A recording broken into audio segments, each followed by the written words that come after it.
From the Missouri School of Journalism, welcome to Global Journalist. I'm Jason McClure. If you spend much time on YouTube or Instagram, chances are you're pretty familiar with people who are social media influencers. These, of course, are popular online personalities who are paid to promote products in their social feeds, often mixing posts about their personal lives with promotions of things like shoes, makeup, or diet supplements. This form of marketing has exploded. From virtually nothing a decade ago, companies are projected to spend about $10 billion on social media influencers in 2020. Today, a single Instagram endorsement by celebrities like Kylie Jenner or LeBron James can be worth hundreds of thousands of dollars for brands like Adidas or Apple. But even people with as few as 5,000 followers can sometimes get free products or cash for product recommendations. So this booming industry has led to a number of different concerns for regulators and for the companies that are paying for all these social media posts. Just last month, the Federal Trade Commission laid out new guidelines for influencers. So on this edition of Global Journalist, a look at the rise of social media influencers and how they're changing the world of advertising.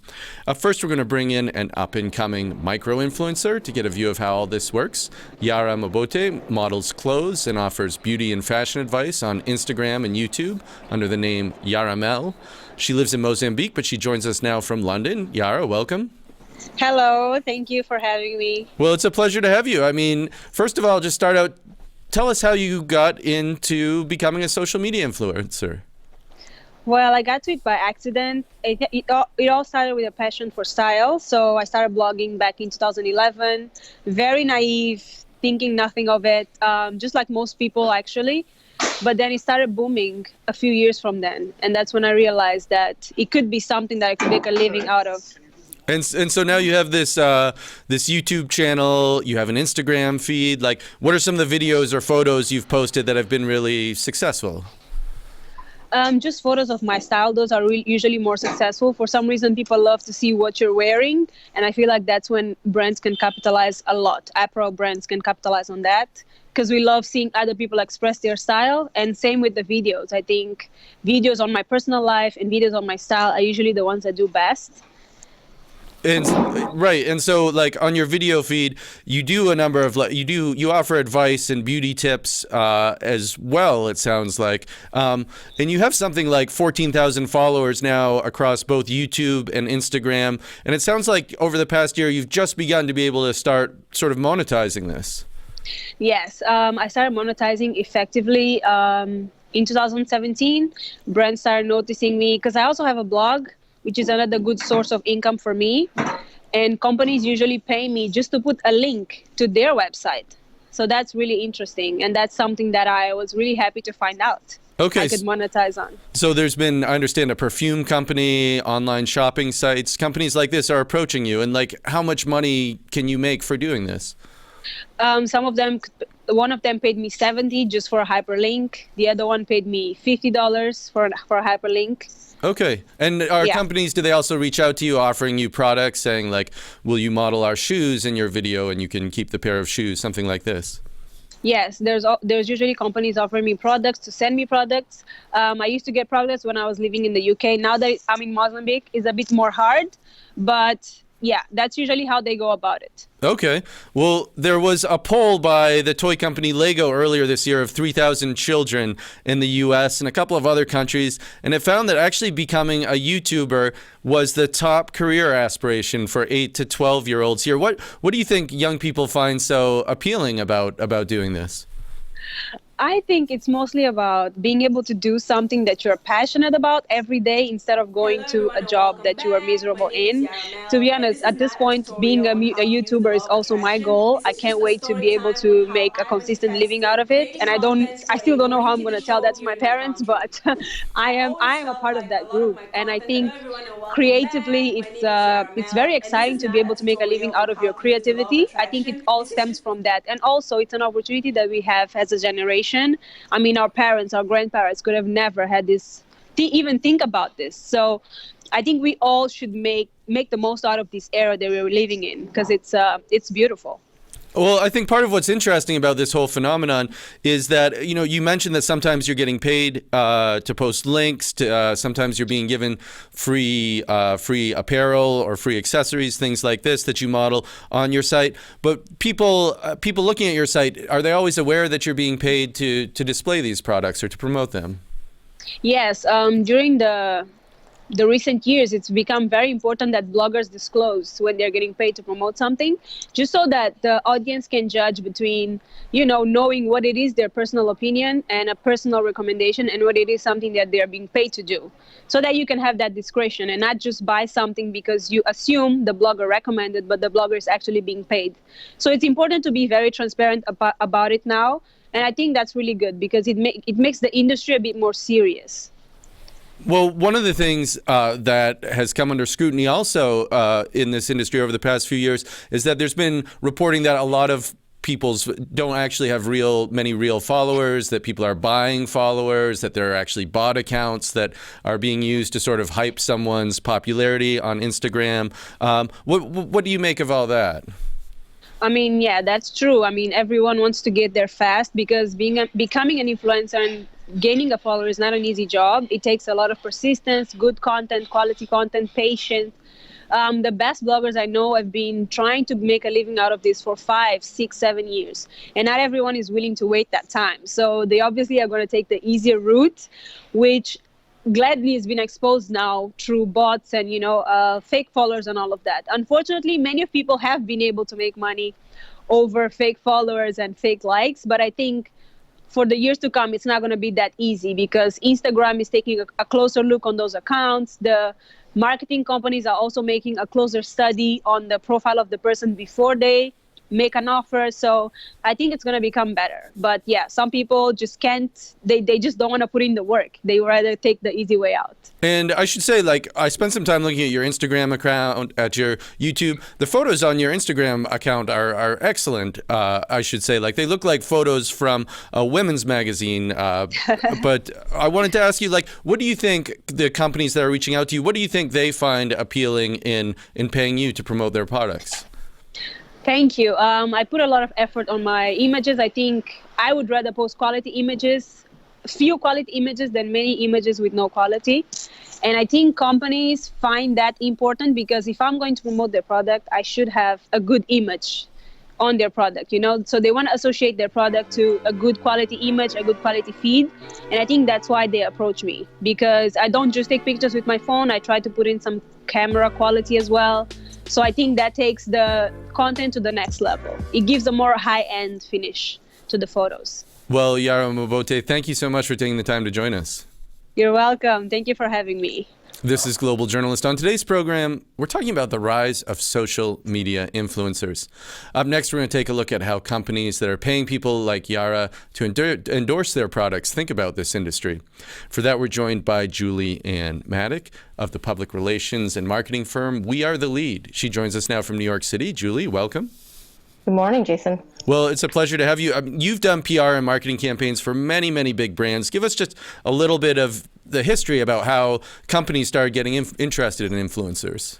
Yeah, it's interesting because if you think about when citizen journalists started to rise up in the ranks in terms of influence, there were bloggers about a decade and plus years ago. And it was really when influencers started, in the form of bloggers, started to monetize their media properties. And they themselves became media publishers. And as the rise of social media platforms started to increase, so too were those channels being monetized by influencers because one, as you mentioned, Yara's content is beautiful, almost media quality. And there was a level of real-time engagement that marketers such as myself were able to, in a sense, intercept, the target audiences that follow a particular influencer. And so what we're seeing now is a proliferation of amazing influencers who not only have the social media communities, but they also have, their value is about creating content. Their value is about influencing also offline and utilizing them for, PR purposes and having them serve as a spokesperson versus going to celebrities and, Right. That's what I was going to ask you, Julian. I mean, if you're a company, why would you want to hire someone? I mean, Yara is still, I think she's she's maybe what you'd call a nano influencer. Why would you want to spend money on having her advertise your product as opposed to hiring like a supermodel or somebody who's already extremely famous? That's a really great question, because if you think about Yara's community, while it may be small, you can almost bet that there's a large majority of somebody who may, reach out to a particular audience in London, who, her followers may be based, maybe beauty enthusiasts. And so you're kind of looking at influencers who have a very specific segment. And so you want to utilize influencers that may not have 1 million and plus followers, because I think we've been kind of conditioned in a way to look at somebody like a Kim Kardashian who has a gazillion followers. And that's wonderful. You're driving scale and you're driving that awareness, but that brand may not necessarily match up with the very people that you're trying to reach out to. Whereas nano influencers and micro influencers have that community that you're trying to reach out to. Okay, so like if you're selling like yoga shirts or something like this, you can find influencers who are yoga enthusiasts and have a specific yoga enthusiast audience then. Correct. Okay. And that's, a strategic way to do it. But to me, it also seems like part of what's appealing about these smaller influencers is that I think you get the sense that they're more authentic. And when I see like Tom Brady wearing Uggs boots, I think like, sure, like Tom Brady's wearing Uggs boots, but does he like them or is he just paid to wear them? And maybe you think that a bit less about micro influencers? So, the way that I think marketers nowadays are looking at it is that, making sure that the brand aligns with the actual person, right? However, influencers, I think people and consumers in general, the way that we should be thinking about influencers is their value. So some influencers serve a specific role, and that is, let's say, Tom Brady. We want to utilize Tom Brady for Uggs boots because he has such a massive amount of followers across social media as well as traditional media channels. However, micro influencers, again, they have, a targeted set of audiences. But when you look at influencers, we have to go beyond their follower base and their community size, because they serve so much more than just being a distribution channel for brands. It's really about whether or not Tom Brady is going to engage, whether or not he's going to wear them on the red carpet, for example, where, your photographer can capture that for advertising purposes. So the value of influencers should be looked upon as just being beyond social media channels and engagements. Well, talk to us just a bit about these new guidelines from the Federal Trade Commission that were released last month. What do they say? I mean, is this going to be a big deal for a lot of companies, for social media influencers? I think that the FTC has, in a sense, conditioned, agencies to really consider the way that they operate across social and digital at large. I think, nowadays, big companies as well as startup companies, they're starting to develop their own social media policies. Oh, and sorry, Julian, we should just point out that these are all about disclosure. Like when you post something that you're paid to wear something or to advertise something, you're supposed to use, what is it, hashtag ad? You're supposed to make it clear to the viewer that like this is a paid post. This isn't just me saying that I like this hat or I like this shirt. Right. Just to determine that, XYZ influencer has been paid to essentially sponsor XYZ brand. And so the FTC guidelines and the ways that, agencies nowadays and even companies are working to ensure that they're compliant is to, one, make sure that you understand the guidelines. And oftentimes the bigger companies, the big CPG companies, they've hired, lawyers to really decipher, if you will, the FTC guidelines. They just issued the latest Social Media Guidelines 101 last month. And I have to tell you, within the last decade, those set of guidelines have been much more clearer. They're easier to understand. And, being able to operate and navigate what the FTC considers as being compliant is a lot easier than it was a decade ago. And so the ways that, agencies and companies at large can work with the FTC is to ensure that, number one, yes, you're following the guidelines because they are more direct, but also teams now are building their own set of guidelines and making sure that, especially CPG companies, if you're working with, a big brand, they'll go to, the council to just ensure that from their interpretation of the FTC guidelines that they are following and being compliant. Okay, and so when you say CPG companies, these are consumer products companies then? Yes. Oh, great. Well, Julianne Maddock, thanks so much for taking the time to join us. Thank you. A reminder that you're tuned into Global Journalist. I'm Jason McClure. On today's program, we're talking about the rise of social media influencers. So if you're interested in more Global Journalists, check us out online at globaljournalist.org. You can like us on Facebook, where we live stream, follow us on Twitter, subscribe to the podcast on NPR Podcasts, or see our videocast on YouTube. For some more perspective on some of the issues around social media influencers, we're going to bring in two other people who have been following this. With us from Auckland, New Zealand, is Sommer Kapitän. She's a senior lecturer at the Auckland University of Technology who researches this. And with us from Washington is Simon Owens. He's a technology journalist and marketing consultant who wrote about this issue recently for New York Magazine. It's a pleasure to have both of you. Sommer Kapitän, let me start with you. Talk to us just a little bit about how influencers are regulated in New Zealand and other parts of the world. We heard a little bit about the regulations here in the U.S. So there's a slight difference. I think the U.S. is a bit ahead, and this is in part because social influencers and the penetration of digital advertising in media definitely peaked a bit earlier in the U.S. and in the U.K. So there's a lot more around disclosure. And right now in New Zealand, in Australia, and in the U.K., the Advertising Standards Authority says if you are given a product as an influencer, if you are being paid for a post, you do not have to disclose it with that hashtag ad. You don't have to disclose it unless the brand has oversight. So if the agency that's creating the content, if the company itself has oversight of what becomes the content itself that, for instance, Yara would be producing, then you have to disclose it. Otherwise, okay, wait a minute, this is really confusing. Comes across as an opinion. Let me just stop you. So, like, say a company sends me a really nice leather jacket, and I put pictures of myself wearing that leather jacket on my Instagram account. Like, I don't have to say that that's an ad, even though I get to keep the jacket, or maybe I made some money, unless the company that gave me the jacket says, like, we okay these photos, or we okay this text that you're putting with it. Yes. Okay, well, that's really interesting. Flow. I mean, Simon Owens, let me turn this to you then. Like, so you wrote a lengthy article about regulating influencers for New York, I mentioned. Why do you think these FTC, like, why did the FTC decide to issue these new guidelines now? Like, why are they stepping into this more?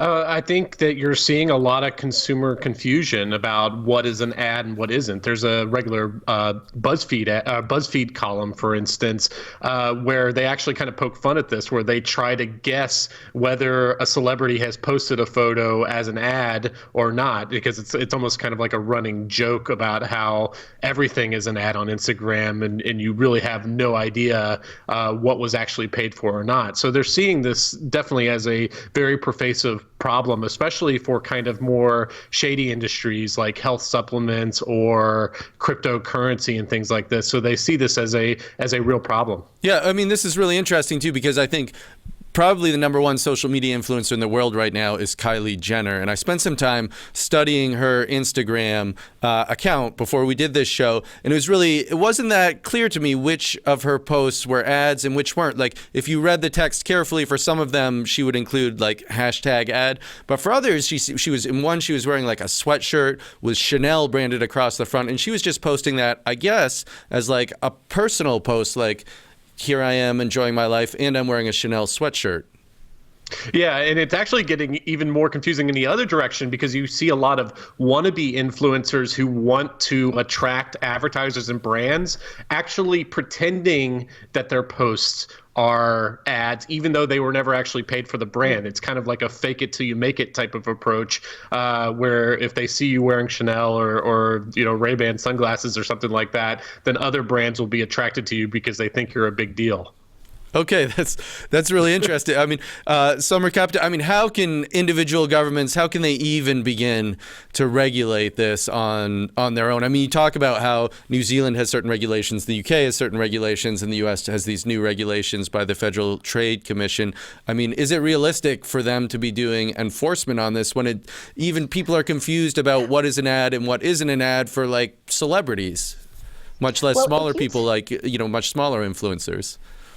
Yeah, well, if you consider that what we've considered advertising is almost like content poured into different formats. It used to be television commercials, still is, right? Newspaper advertisements, magazine advertisements. And now we begin to add this fact that we can post things online and we can post our content online. That means that it's a moving target. And the moment we begin to regulate it, we will find a new way to tell this story. And that's because social influencers are part of our daily lives, they're part of our lived experiences, especially if we're younger and we've grown up in this era. My students tell me about, brushing their teeth and putting on their YouTube vlogs as they go so that they're not alone as they get ready for the day. And that means that is just a part of their lives. That means that it's hard for governments to be able to follow regulations. Regulations lag practice, right? That's just a fundamental truth about how this industry is changing.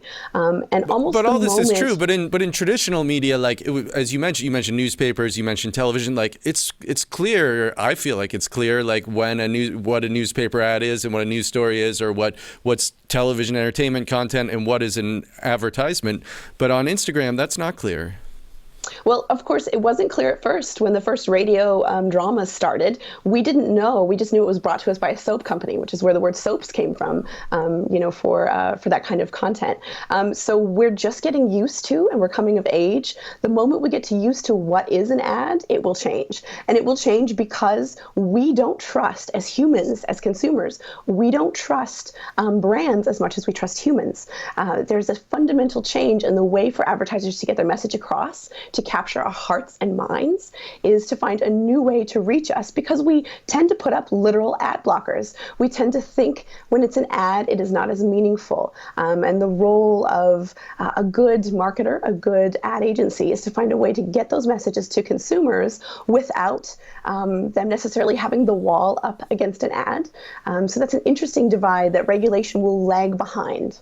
Yeah, I mean, I think in some ways it's almost analogous to product placement in movies where you see James Bond driving a Lexus, but you don't know, did Lexus, well, they probably did pay to have James Bond driving a Lexus in that movie. And then when you see the Lexus on the street, you think, oh, that's James Bond's car. But Simon Owens, let me turn this to you. I mean, so governments, I think, obviously, like, they seem limited in terms of what they can do about this, given the nature of the internet. And given, I mean, who should be doing something about this? Should it be tech companies? Should it be governments, or are things more or less fine as they are?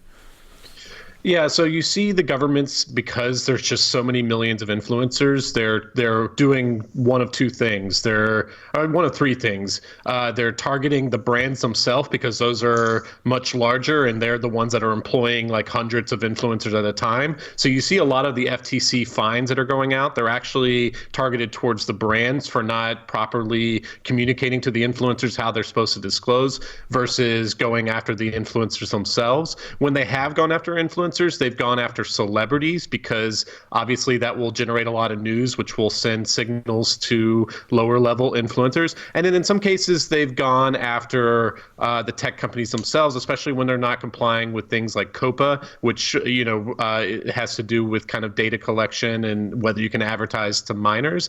So that's their strategy now. You're seeing the tech companies, especially since they're under so much scrutiny, regulatory scrutiny now, they're taking this situation seriously. So they've been rolling out a number of technical updates that have been aimed at curbing abuse and fraud. But let me ask you, I mean, are these actually effective? I mean, it's striking that the big social media platforms have let so much falsehood and propaganda circulate for so long. Like, is it reasonable to expect that they'll be able to stop these sort of small-scale influencers from being deceptive about when they're advertising or not? Sure. I mean, they're not going to catch everybody, but we've seen when they take these situations seriously, we see improvements. For instance, Instagram has cut down on bot fraud by rolling out a number of features where your Instagram account will actually be punished and be seen by fewer of your followers if you're engaged in kind of automated bot activity. So there are kind of large scale systems that they've put in place that we've seen have an effect over time. Okay. Well, Sommer Kapitän, I'll let you weigh in, because it does seem like this is a little bit of a cat and mouse game. We're talking about a fast evolving strategy. And that means that because so many people have those ad blockers up, there has to be a moment in which regulators are watching what's happening and trying to get ahead of the game. And I think I like what Julie said best about the idea that that disclosure and that industry becoming more serious, that the disclosure itself is rules that ad agencies themselves and brands are embracing. And I think that's a truism, that as an industry, we have to regulate ourselves. Consumers are becoming more aware of what an ad is, but the truth is that we trust social influencers. Recent studies have shown, and studies that we've run in our own lab, that influencers are perceived as more authentic, more expert, and more trustworthy. And that's because they're becoming the content creators. Ad agencies are spending less time, energy, and budget creating television commercials, hiring directors and editors and actors, and instead are spending budget on a lot of these different micro-influencers who can target different audiences. So that means that there is an evolving strategy. But as that becomes more fine-tuned, I believe the next strategy will open up. We don't know what's going to happen on TikTok. How can we regulate what's happening on TikTok for our Generation Z, right? What is that process going to be like? We will only kind of be slightly behind the game. As I said, the Advertising Standards Authority is a little bit different than the FTC in Australia and New Zealand, and that means that only content that an ad that is approved by a brand right now has to be labeled an ad. Most tend to disclose if they've been sponsored by, but they don't have to. And right now, we're in a wild west. That means that those rules are evolving, and that we will begin adopting more and more rules, but we need to keep up. It is a cat and mouse game. I think you say it correctly. Well, Simon, we heard Sommer talking about this as sort of the Wild West, and in your article, you actually highlighted a number of instances of just like bad behavior, sort of fraudulent activity, even blackmail by influencers. Talk to us just about a couple of those examples. Yeah, so it happens a lot within kind of the beauty influencers, especially with beauty YouTube, where there's a lot of rival brands where they're being paid by one brand to promote their particular product. And there's been questions as to whether when they go and then review another product that they weren't paid for, has the payment from the other product somehow influenced their review of the competitor of that product. So I haven't seen any kind of hard and fast evidence of extortion, but there has been influencers who have or basically brands that have claimed that they've been threatened by influencers if they don't pay up. Well, Sommer Kapitän, our time grows short. I'll give you the last word here. I mean, there have been a number of articles sort of predicting the death of this phenomenon. It seems like it's still growing. Where do you see things moving over the next few years? Well, to respond kind of to what was just raised, we almost, if we follow and trust these social influencers, it doesn't matter to us if they were paid. We love their opinions. They're part of our daily lives. There's a sense of social intimacy and friendship.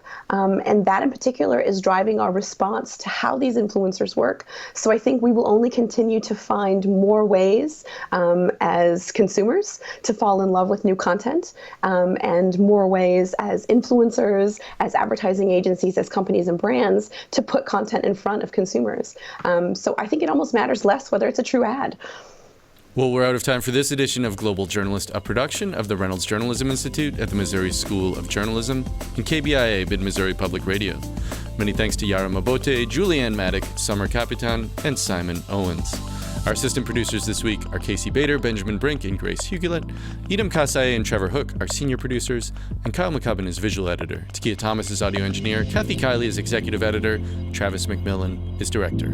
For all of us at Global Journalist, I'm Jason McClure. Thanks for tuning in.